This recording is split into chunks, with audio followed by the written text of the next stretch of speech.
Dan bangsa Nusantara ketika sampai ke sini, orang Islam dari Arab sana, ini ketemu bangsa yang sedang hebat-hebatnya, ketemu bangsa yang lagi kuatnya, punya negara besar namanya Singasari, negara adidaya, adikuasa, negara yang mampu menaklukkan Mongolia. Padahal Mongolia menaklukkan Arab, menaklukkan Eropa, menaklukkan Cina. Itu ditaklukkan oleh bangsa Nusantara namanya Singasari. Itu panglima perangnya namanya Ronggolawe. Anak siapa? Anak Arya Wiraraja, orang Madura, yang mengatur strategi perang melawan Mongolia. Orang Madura namanya Arya Wiraraja. Kalian sudah nggak ngerti itu. Makamnya di mana? Kamu sudah nggak ngerti. Madura punya orang hebat yang mengatur bagaimana Singasari melakukan ekspedisi Pamalayu untuk menaklukkan Mongolia.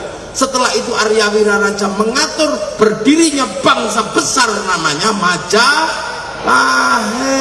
Jadi kingmakernya Majapahit ada di Pulau Madura. Orang Madura nggak ngertinya Sakera. Bahwa di tanah ini bersemayam orang yang mampu menyatukan Nusantara, yang punya kekuasaan sampai Korea Selatan, sampai Madagaskar. Itu yang ngatur semuanya orang Madura, namanya Arya Wiraraja. Anak milenial nggak ngerti. Ini loh, makanya malam hari ini saya mau bongkar semuanya, biar anak-anak muda tidak kehilangan masa lalu, biar tidak menyalahkan siapapun, bahwa Islam ketemu bangsa ini, ketemu bangsa yang sangat maju, bangsa yang sangat besar, namanya bangsa Majapahit, dan sebelumnya ada bangsa Singasari. Dan orang Madura tidak boleh melupakan yang membuat bangsa sebesar itu, desainernya ada di Pulau Madura, nggak boleh. Maka Madura kapan-kapan harus bikin pesta, festival Arya Wiraraja, mesti dibuatkan biar nggak lupa. Iya, memang pusat kekuasaannya ada di Majapahit, di Mojokerto, tapi desainernya ada di Madura. Jadi ada king, ada kingmaker. Itu nggak ngerti lah sekarang mana. Taunya Arya Wiraraja nama terminal di Sumenep, itu aja. Jangan main-main lah. Orang hebat di sini yang membuat bangsa ini disegani oleh seluruh dunia. Mongolia punya kapal yang sanggup mengangkut 1.500 tentara, 500 kuda. Kapal yang paling ditakuti. Sama kapal Kertanegara dihajar karena kapal Singasari sanggup mengangkut 1.500 tentara, 2.500 tentara, 1.500 kuda. Kapal besar. Makanya jangan sekali-sekali kamu dibodohi orang, menganggap bangsa ini bangsa kecil, bangsa tempe. Bangsa ini bangsa besar, apapun dimiliki oleh bangsa ini. Orangnya kecil-kecil tapi orangnya kuat-kuat. Apa yang tidak dimiliki bangsa ini? Mari kita hitung satu-satu. Ya, orang Cina punya kisah cinta namanya Sampai in Time. Orang Eropa punya kisah cinta Romeo Juliet. Orang Arab punya Kais dan Laila. Orang Nusantara banyak sekali kisah cinta, mulai dari Andi-Andi Lumut, Panji Asmoro Bangun, banyak sekali. Ada Sangkuriang, macam-macam, banyak kita punya. Orang Eropa punya laki-laki kuat namanya Samson. Kita punya Bantung Bondowoso, kita punya Joko Tole, kita punya si Pahit Lidah. Apa yang kurang kuat dari bangsa ini? Sana punya kisah cerita Ibu Tiri yang kejam, punya anak Cinderella. Kita juga punya bawang putih, bawang merah. Apa yang kita punya? Nah, yo. Loh, orang Eropa punya binatang bisa ngomong namanya kura-kura ninja. Kita punya kancil nyuriti timun, lengkap. Peradaban kita dilihat bisa. Alat musiknya orang Arab terbuat dari kulit dan kayu, namanya terbang. Alat musiknya orang Eropa gitar terbuat dari kayu dan tali. kayu dan tali tinggal motong, kulit dan kayu tinggal motong kambing. Tapi bangsa Nusantara punya alat musik namanya gamelan, terbuat dari logam. Hanya bangsa yang menguasai ilmu pertambangan yang maju dan penguasaan metalurgi yang mapan mampu membuat alat musik dari logam. Nggak main-main. Kita punya senjata yang namanya keris. Sampai hari ini Jerman kalang kabut ketika berbicara keris, karena ujung keris yang lama itu meleleh di suhu 15.000 derajat. Nuklir hanya sanggup mengangkat sampai 6.000 derajat.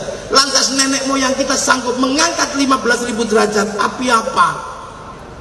Saya sudah nggak ngerti, saya juga nggak bisa jawab. Saya akhirnya jawab, itu dulu logamnya dibawa jin ke neraka, bawa naik lagi. Dan peradaban keris hari ini oleh UNESCO diakui empu terbesar di dunia ada di Pulau Madura. Artinya pulau ini pasti menyimpan sejarah masa lalu yang sangat luar biasa. Makanya jangan lupakan sejarah lalu Madura. Loh, ini fakta yang ada di lapangan. Tanya UNESCO. Peradaban keris di dunia pusatnya sekarang ada di Madura, dan satu-satunya empu perempuan ada di Pulau Madura. Hah? Saya aja tahu, kamu nggak ngerti. Kamu sibuk pilpres soalnya. Mari kita pikir satu-satu. Kita punya bangsa besar. Loh, makanya para ulama ketika datang ke Nusantara nggak berani main-main.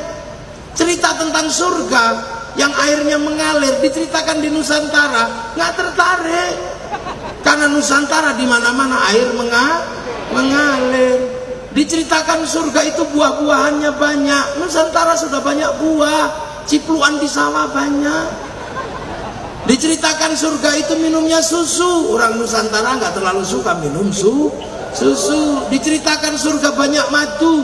Di Nusantara di mana-mana madu. Minumnya arak. Kalau mau bikin pohon kelapa banyak, namanya tua.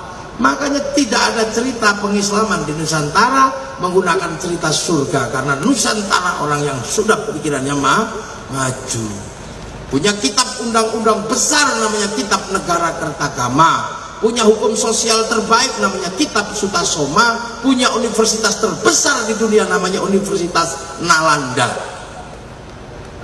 Yaitu makanya ketika Belanda walaupun 350 tahun kesininya tetap minggat, dan bangsa ini pelan-pelan menjadi bangsa yang bangkit, terus bangkit, dan bangsa ini semakin lama semakin maju. Jangan diprovokasi sampean. Bangsa ini bangsa terpuruk, bangsa jelek, presidennya jelek, TNI-nya jelek, Polri-nya jelek. Mana yang baik selain dirimu?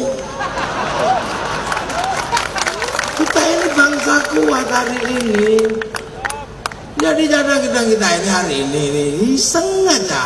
Bangsa jelek, presidennya jelek, ya memang kurus, bajunya kotak-kotak dari dulu. Itulah wajah presiden Indonesia. Sama mirip kayak orang Madura, kurus-kurus aja kotak. Ya kita terima ketentuan Allah, ya sudah. Beliau jadi presiden, ya sudah. Kita punya TNI, ya sudah, alhamdulillah. Ini semua dulu siapa yang bangun? Kok tiba-tiba semua sekarang menjadi Muslim? Padahal ini negara Hindu terkuat di dunia.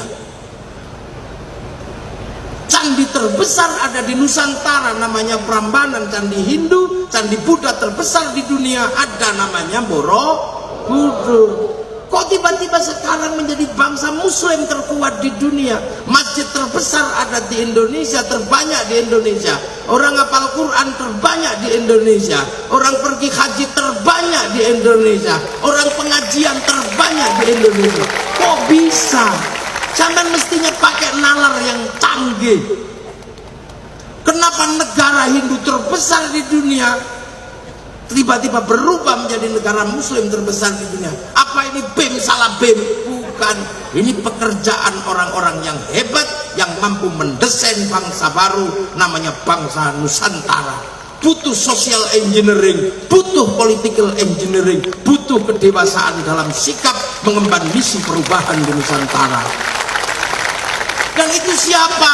Para wali itu siapa?